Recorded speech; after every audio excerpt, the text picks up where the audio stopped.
3 ప్రాంతాలు విశాఖపట్నం కేంద్రంగా ఆ ప్రాంతాన్ని ఆ రీజియన్ అభివృద్ధి చేస్తాం. తిరుపతి కేంద్రంగా రాయలసీమ అభివృద్ధి కూడా చేస్తాం.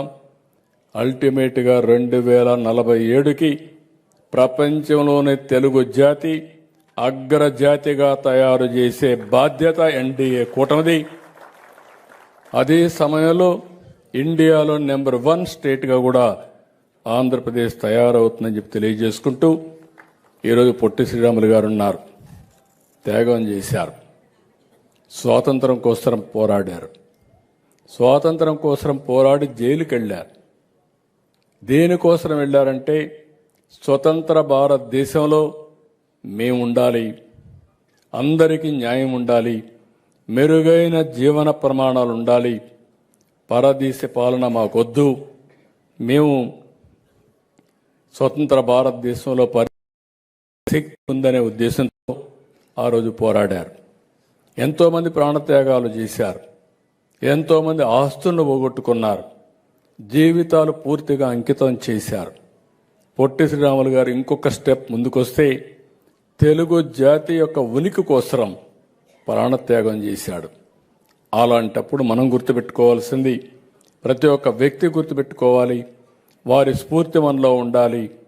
ఆ స్ఫూర్తి తెలుగు జాతిని నెంబర్ 1గా చేసినప్పుడే పొట్టి శ్రీరాములు గారికి నిజమైన నివాళులర్పించిన వారు అవుతాం, నిజమైన వారసులుగా తయారవుతామని చెప్పి తెలియజేసుకుంటూ అలాంటి స్ఫూర్తితో ముందుకు పోవాల్సిందిగా మిమ్మల్ని కోరుతూ, ఇక్కడుండే మీరు కూడా మీ ఆలోచన విధానంలో మార్పు తీసుకుని తద్వారా ఎప్పటికప్పుడు 10 మందికి ఒక స్ఫూర్తినిచ్చి ఏ విధంగా ఈ జాతిని ముందుకు నడిపించాలి అనే విషయంలో కూడా అందరూ ఆలోచించాల్సిన కోరుకుంటూ, నేను చాలా సంతోషపడుతున్నా.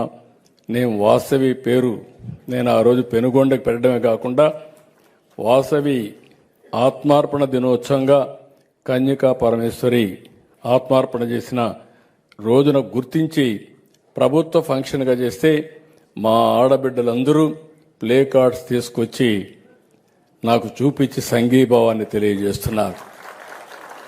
అదే మేము కోరుకునేది. ఎందుకంటున్నానంటే ఈ మాట, మీరు ఇలాంటి ఒక పాజిటివ్గా ఆలోచించి చేసిన పనిని గుర్తించి 10 మందికి చెప్పగలిగితే అది ఒక పెద్ద టానిక్ మాకు.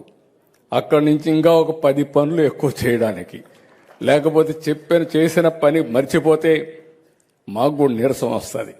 అంటే ఇప్పుడే మర్చిపోయారు, వీళ్ళు ఎక్కడ గుర్తుపెట్టుకుంటారని ఆలోచన వస్తుంది. ఎప్పుడైనా ఒక రాజకీయ నాయకుడు మంచి పాలసీ తీసుకొస్తే మీరు అభినందించాలి, చెడు పాలసీ తీసుకొస్తే ఖండించాలి. అప్పుడే మనం అందరం నిజమైన వారసులు అవుతాం పొట్టి శ్రీరాములు గారికి. లేకపోతే నిజమైన వారసులు కాదని చెప్పి కూడా నేను మీకు తెలియజేసుకుంటూ, చాలా సంతోషం మీ అందరినీ చూస్తున్నా. చాలా ఉత్సాహంగా ఉన్నారు, చాలా ఉత్సాహంగా ఉన్నారు.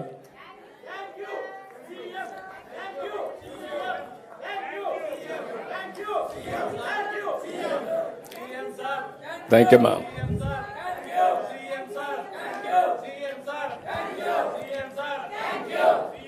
Thank you.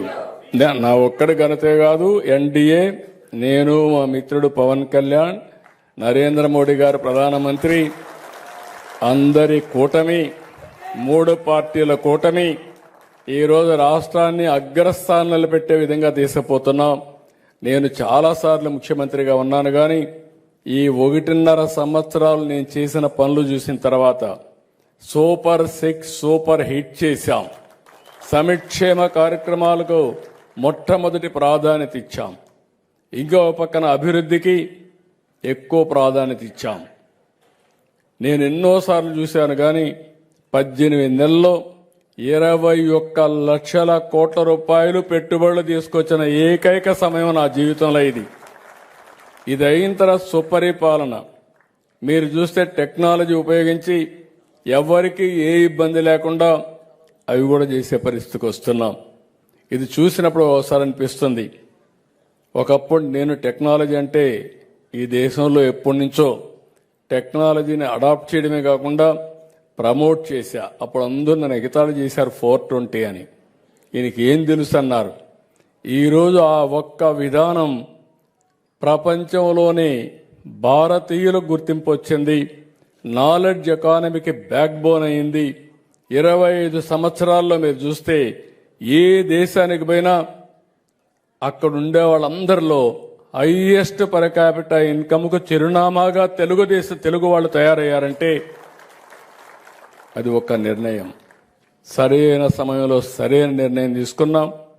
దానివల్ల మన వాళ్ళు దాన్ని అందిపుచ్చుకున్నారు. ప్రపంచం అంతా వెళ్ళారు. ఇప్పుడు నేను ఆలోచించేది ఇంకొక లెవెల్లో 1 ఫ్యామిలీ 1 ఆంటర్‌ప్రెన్యూర్. 1 ఫ్యామిలీ 1 ఆంటర్‌ప్రెన్యూర్ నేను సక్సెస్ అయితే ప్రపంచంలో ఒకప్పుడు జూయిష్ ఉండేవాళ్ళు, ఇప్పుడు జూయిష్ కాదు. పొట్టి శ్రీరాములు గారు అనుకున్నాడు తెలుగు జాతి. ఇలాంటి మహనీయులను మనం ఒకసారి చూసుకుంటే ఒక ఎన్టీఆర్ ఆత్మగౌరవాన్ని కాపాడాడు, తెలుగు జాతి ఆత్మగౌరవాన్ని, తెలుగు జాతి ఉనికిని కాపాడిన వ్యక్తి పొట్టి శ్రీరాములు గారు. ఇలాంటి వ్యక్తుల గౌరవాన్ని వాళ్లకు నిజమైన నివాళులర్పించాలంటే మీరందరూ కష్టపడి తెలుగు జాతి నెంబర్ 1గా ప్రపంచంలో గుర్తింపు వచ్చిన రోజున నేను ఆనందపడతా. అది ఎన్నో రోజుల్లో లేదు. 2047 ఇప్పటి నుంచి 22 ఏళ్లలో ఇది సాధించి తీరతామని చెప్పి మరొక్కసారి మీ అందరికీ విజ్ఞప్తి చేసుకుంటూ మనస్ఫూర్తిగా అందరికీ నమస్కారాలు తెలియజేసుకుంటూ సెలవు తీసుకుంటున్నా. జై హింద్, జై జన్మభూమి. స్వాతంత్ర్య సమరయోధులు అమరజీవి శ్రీ పొట్టి శ్రీరాములు ఆత్మార్పణ దినం ఈనాటి కార్యక్రమానికి ముఖ్య అతిథిగా విచ్చేసి వారి అమూల్యమైనటువంటి సందేశాన్ని అందించినటువంటి ఆంధ్రప్రదేశ్ రాష్ట్ర గౌరవ ముఖ్యమంత్రి వర్యులు గౌరవనీయులు శ్రీ నారా చంద్రబాబు నాయుడు గారికి మీ అందరి కరతాళ ధ్వనుల మధ్య వారికి ప్రత్యేకమైనటువంటి ధన్యవాదములు తెలియజేస్తూ